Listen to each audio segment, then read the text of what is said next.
नमस्कार मित्रांनो, गुन्हेगारी क्राईम स्टोरी चॅनलवरती सर्वांचं स्वागत आहे.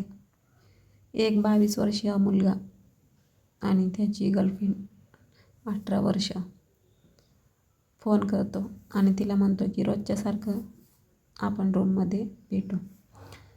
एक खोली तो बुक करतो दुपारच्या वेळेस.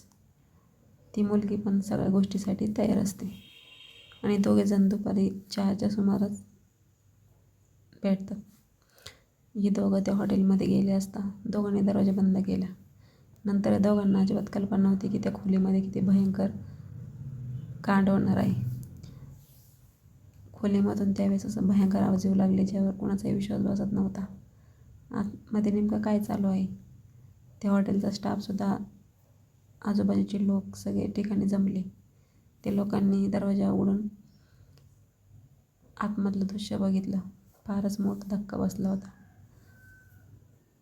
काय आहे पूर्ण स्टोरी ते बघण्यासाठी आपल्या चॅनल सबस्क्राईब नक्की करा. तर ही घटना आहे नंदुरबार जिल्ह्यातील शहादा तालुका, तिथे ही घटना घडलेली आहे.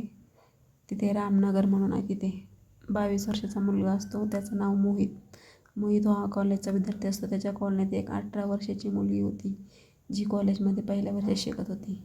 तिचं नाव होतं राधा आणि मोहित एकमेकांना रोज भेटायचे कारण त्यांची घरे जवळ होती. त्यामुळे चांगली ओळखसुद्धा झाली होती, मैत्री झाली होती. त्या मैत्रीचं रूपांतर प्रेमात होतं. दोघांचे प्रेमसंबंध चालू होतात. घरातून बाहेर पडून एकत्र वेळ घालवायला लागले. काही महिन्यापूर्वी मोहितने राधाला एका हॉटेलमध्ये बोलवले. तिथे त्यांच्यात संबंध झाले. राधा सुरुवातीला नाही म्हणत होती, पण मोहितने तिला लग्नाचं आश्वासन दिलं. त्यामुळे राधा तयार झाली, त्याच्यावर विश्वास ठेवला. तर काही दिवसांनी राधा मोहितला फोन करून सांगते की ती प्रेग्नेंट आहे. मोहितला विश्वासात बसत नव्हता, पण त्याने हे सर्व सिरियसली घेतलंच नाही. तो तिला म्हणतो की गोळ्या घे, सगळं व्यवस्थित होईल. राधाला हे मान्य नव्हतं.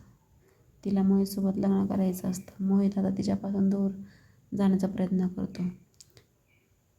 त्यामुळे राधा खूप परेशान होते, खूप टेन्शनमध्ये राहते. तिने ठरवलं की मोहितला धडा शिकवायचा. 23 मार्च 2025 रोजी राधा मोहितला फोन करते आणि भेटायला बोलवते. मोहितला याबद्दल काही कल्पना नव्हती. दोघे हॉटेलमध्ये भेटतात. तिथे राधा एक चाकू घेऊन जाते बरोबर. मोहितचं गुप्तांग कापून टाकते.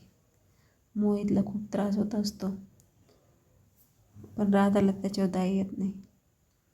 नंतर हॉटेलचा स्टाफ असतो, दरवाजा उघडतात आणि त्याला दवाखान्यात नेतात आणि राधा घरी निघून जाते. तर त्यानंतर राधाला अटक करतात. तर बघू शकता. तर तुम्हाला या घटनेतून काय वाटतं कमेंट करून सांगा. आपल्याला कुणाला बदनाम करण्याचं नाही, आपलं फक्त सत्य समोर आणायचं. भेटूया नेक्स्ट व्हिडिओमध्ये. Thanks for watching. धन्यवाद.